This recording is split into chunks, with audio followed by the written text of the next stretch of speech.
नमस्कार दोस्तों, business IQ में आपका स्वागत है।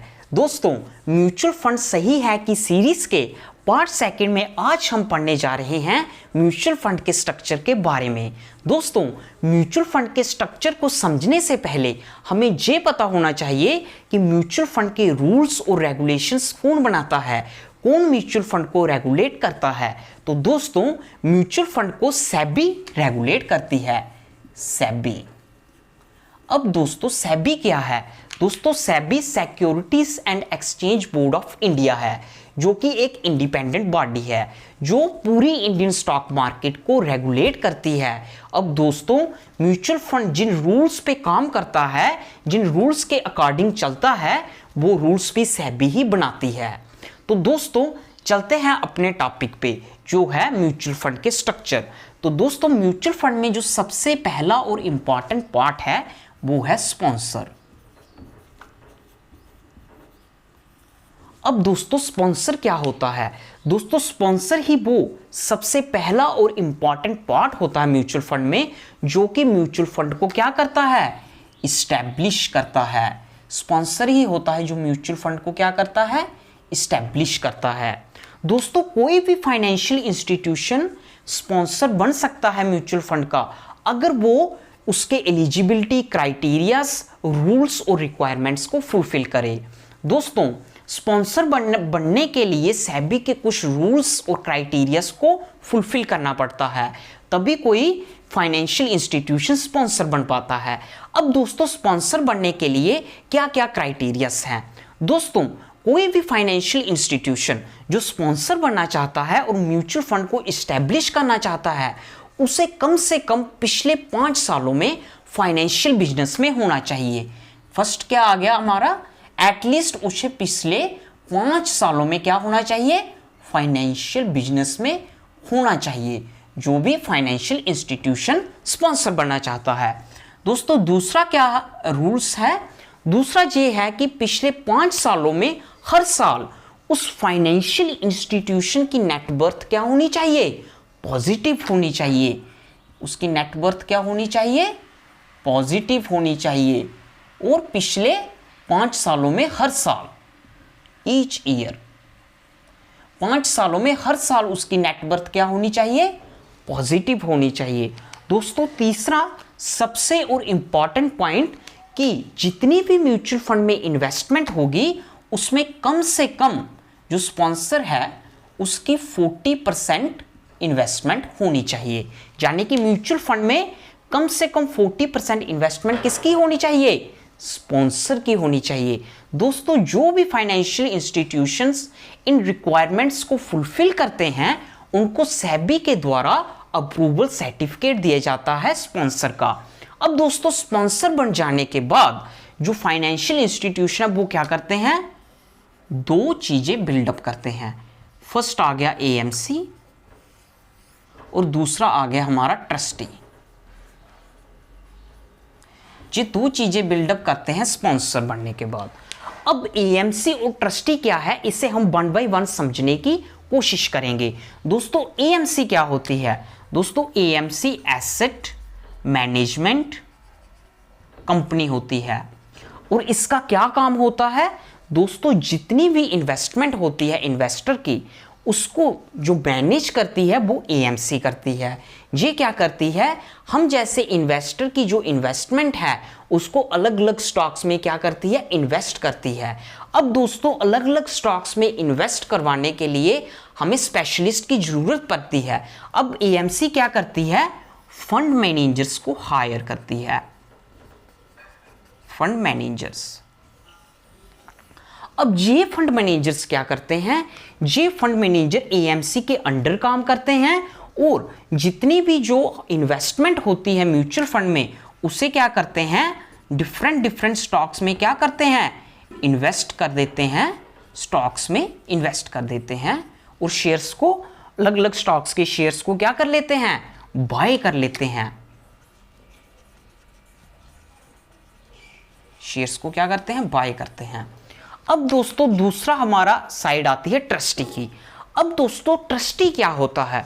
दोस्तों, ट्रस्टी म्यूचुअल फंड में एक इंडिपेंडेंट बॉडी होती है जो कि ना ही स्पॉन्सर के साथ लिंक होती है ना ही एएमसी के साथ। ये एक अलग इंडिपेंडेंट बॉडी है।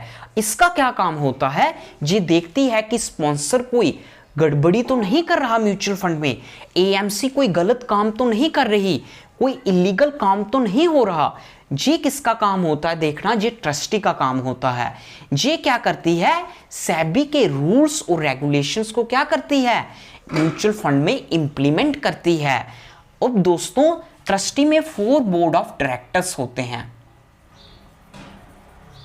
बोर्ड ऑफ डायरेक्टर्स होते हैं जो कि इंडिपेंडेंट काम करते हैं। ये देखते हैं कि म्यूचुअल फंड में कोई भी इलीगल काम ना हो। ट्रस्टी का क्या काम होता है, ट्रस्टी का इन्वेस्टर्स के जो इंटरेस्ट है उनको बचाए रखना। जो भी इन्वेस्टर इन्वेस्टमेंट कर रहे हैं उनके इंटरेस्ट का ख्याल कौन रखती है, ट्रस्टी रखती है। दोस्तों ट्रस्टी आगे क्या करती है, कस्टोडियन, कस्टोडियन को इस्टेब्लिश करती है, कस्टोडियन को हायर करती है। जिस तरह एएमसी फंड मैनेजर्स को हायर करती है, इसी तरह ट्रस्टी क्या करती है, कस्टोडियन को हायर करती है। अब ट्रस्टी की तरह कस्टोडियन भी क्या है, एक इंडिपेंडेंट बॉडी है। ये भी क्या है, इसका भी कोई कनेक्शन स्पॉन्सर या एएमसी से नहीं होता, ये भी इंडिपेंडेंट होती है। अब कस्टोडियन का क्या काम है दोस्तों, जब भी फंड मैनेजर हमारी इन्वेस्टमेंट को अलग अलग स्टॉक्स में इन्वेस्ट करेगा तो वो स्टॉक्स के शेयर्स खरीदेगा। अब उन शेयर्स की जो रिकॉर्ड्स है, उन शेयर्स का जो डाटा है उसको कौन मैनेज करता है, वो कस्टोडियन करता है, उसकी मैनेजमेंट करता है, उसका रिकॉर्ड को संभाल के रखता है, उसमें कोई भी छेड़खानी नहीं होने देता। अब शेयर्स की जो मैनेजमेंट है, उसके डाटा का रिकॉर्ड है, वो कौन रखता है, कस्टोडियन रखता है। अब दोस्तों सवाल पैदा होता है कि शेयर्स की मैनेजमेंट के लिए एक इंडिपेंडेंट बॉडी की क्या जरूरत है। दोस्तों इंडिपेंडेंट बॉडी शेयर्स की मैनेजमेंट के लिए इसलिए बनाई जाती है ताकि एएमसी या स्पॉन्सर शेयर्स में कोई गड़बड़ी ना कर दे। जो शेयर्स इन्वेस्टर की इन्वेस्टमेंट को खरीद के लिए गए हैं उनके डाटा को कोई फेरबदल ना कर दे। इसलिए दोस्तों एक इंडिपेंडेंट बॉडी बनाई जाती है जिसे हम कस्टोडियन कहते हैं। तो दोस्तों ये था म्यूचुअल फंड का स्ट्रक्चर, जिसमें सबसे पहले आता है हमारा स्पॉन्सर, उसके बाद एएमसी और ट्रस्टी। फिर एएमसी क्या करती है, फंड मैनेजर्स को हायर करती है, और ट्रस्टी क्या करती है, कस्टोडियन को हायर करती है, और इससे हमारा पूरा स्ट्रक्चर बन जाता है म्यूचुअल फंड का। अब दोस्तों हम म्यूचुअल फंड के इस स्ट्रक्चर को एक रियल टाइम एग्जाम्पल को लेके समझेंगे। दोस्तों हम एग्जाम्पल के तौर पर टाटा म्यूचुअल फंड ले लेते हैं और टाटा म्यूचुअल फंड के स्ट्रक्चर को समझने की कोशिश करते हैं। टाटा म्यूचुअल फंड स्ट्रक्चर में सबसे पहले हमने पढ़ा कि स्ट्रक्चर में क्या आता है, स्पॉन्सर। सबसे पहला पार्ट आता है स्पॉन्सर का। अब हम देखते हैं कि टाटा म्यूचुअल फंड में स्पॉन्सर कौन है। दोस्तों टाटा म्यूचुअल फंड में 2 स्पॉन्सर हैं।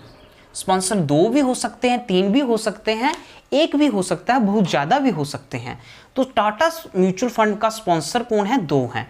एक है Tata sons limited, first sponsor क्या आ गया, टाटा सन्स लिमिटेड, और दूसरा स्पॉन्सर आ गया Tata investment corporation limited, Tata investment corporation limited. ये आगे म्यूचुअल फंड के स्पॉन्सर, ये जो 2 स्पॉन्सर हैं। अब ये 2 स्पॉन्सर जो हैं ये सेबी के गाइडलाइंस के अनुसार उसके जो एलिजिबिलिटी क्राइटेरिया है उसको फुलफिल करने के बाद बने हैं। अब दोस्तों फर्स्ट तो आ गया स्पॉन्सर, दूसरा होता है हमने पढ़ा एएमसी और ट्रस्टी। अब हम देखते हैं कि जो टाटा म्यूचुअल फंड है उसमें एएमसी कौन है।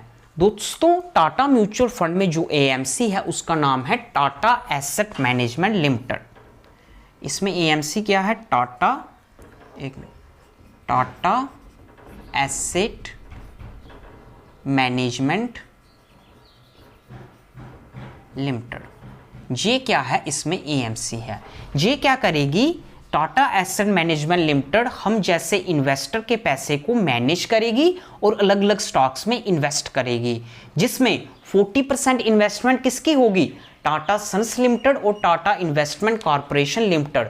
कम से कम 40% इन्वेस्टमेंट किसकी होगी? इन दोनों की होगी, और बाकी इन्वेस्टमेंट हमारे जैसे इन्वेस्टर की होगी। अब हमने पढ़ा कि एएमसी क्या करती है? इन्वेस्टमेंट को मैनेज करने के लिए फंड मैनेजर्स को हायर करती है। ये आ गया हमारा दूसरा पार्ट। अब हम देखते हैं कि टाटा म्यूचुअल फंड में फंड मैनेजर्स कौन है। दोस्तों, टाटा म्यूचुअल फंड में बहुत सारे फंड मैनेजर्स हैं और लंबी लिस्ट है। हम कोई एक दो नाम देखते हैं। दोस्तों, फर्स्ट आ गया राहुल सिंह। ये क्या है? फंड मैनेजर्स हैं। दूसरा आ गया शैलेश जैन, ये भी फंड मैनेजर हैं। तीसरा आ गया मीता शेट्टी। मीता शेट्टी, ये तीनों क्या हैं? फंड मैनेजर्स हैं टाटा म्यूचुअल फंड के। ये क्या करते हैं? इन्वेस्टर्स के पैसे को अलग अलग स्टॉक्स में इन्वेस्ट करते हैं। और ये बहुत सारे हैं, हमने तो 3 नाम लिखे हैं, ये और भी बड़े नाम हैं फंड मैनेजर की लिस्ट में। तो ये आ गया हमारी AMC Tata asset management limited, ये आगे हमारे फंड मैनेजर, ये आगे हमारे स्पॉन्सर। अब हम देखते हैं ट्रस्टी। तो दोस्तों, टाटा म्यूचुअल फंड में ट्रस्टी कौन है? Tata trustee private limited. Tata trustee private limited, ये जो टाटा ट्रस्टी प्राइवेट लिमिटेड है, ये टाटा म्यूचुअल फंड में ट्रस्टी है। ये जो ट्रस्टी है, ये देखती है कि ये जो 2 स्पॉन्सर है, ये कोई इलीगल काम तो नहीं कर रहे। वो देखती है कि ये जो टाटा एसेट मैनेजमेंट कंपनी है, ये कोई गलत काम तो नहीं कर रही, तो ये इसका काम है। अब हमने देखा कि ट्रस्टी के बाद आता है कस्टोडियन। अब हम देखते हैं कि टाटा म्यूचुअल फंड में कौन कौन कस्टोडियन है। दोस्तों, इसमें 3 कस्टोडियन है। सबसे पहला आ गया HDFC बैंक। दूसरा आ गया सिटी बैंक। तीसरा आ गया स्टैंडर्ड चार्टर्ड बैंक। अब दोस्तों, ये जो तीनों बैंक्स हैं, ये इसमें टाटा म्यूचुअल फंड में कस्टोडियन का काम करते हैं। ये क्या करते हैं? जो भी इन फंड मैनेजर्स के द्वारा इन्वेस्टमेंट हुई होती है, जो भी ये फंड मैनेजर शेयर्स खरीदते हैं, ये तीनों क्या करते हैं? उन शेयर्स को मैनेज करते हैं, उन डाटा को सेफली क्या करते हैं? एक अपने रिकॉर्ड में रखते हैं। तो ये हो गया इनका काम। तो दोस्तों, हमने इस एग्जाम्पल से देखा कि टाटा म्यूचुअल फंड में जो स्ट्रक्चर है वो क्या है। हमने स्पॉन्सर भी देखा, एएमसी भी देखा, ट्रस्टी भी देखा, फंड मैनेजर्स भी देखे और कस्टोडियन भी देखे। तो उम्मीद करता हूं दोस्तों कि आपको इस एग्जाम्पल से और ज़्यादा आइडिया हो गया होगा कि म्यूचुअल फंड में जो स्ट्रक्चर है उसमें कौन कौन से पार्ट्स हैं, कौन कौन से पार्ट्स में डिवाइड है। तो दोस्तों, उम्मीद करते हैं कि आपको ये आज की वीडियो इंफॉर्मेटिव लगी होगी। दोस्तों, इसी तरह की इंफॉर्मेटिव वीडियोस को देखने के लिए आप हमारे चैनल को सब्सक्राइब कर सकते हैं। तो दोस्तों, मिलते हैं इसी तरह की एक और इंफॉर्मेटिव वीडियो के साथ। तब तक के लिए धन्यवाद।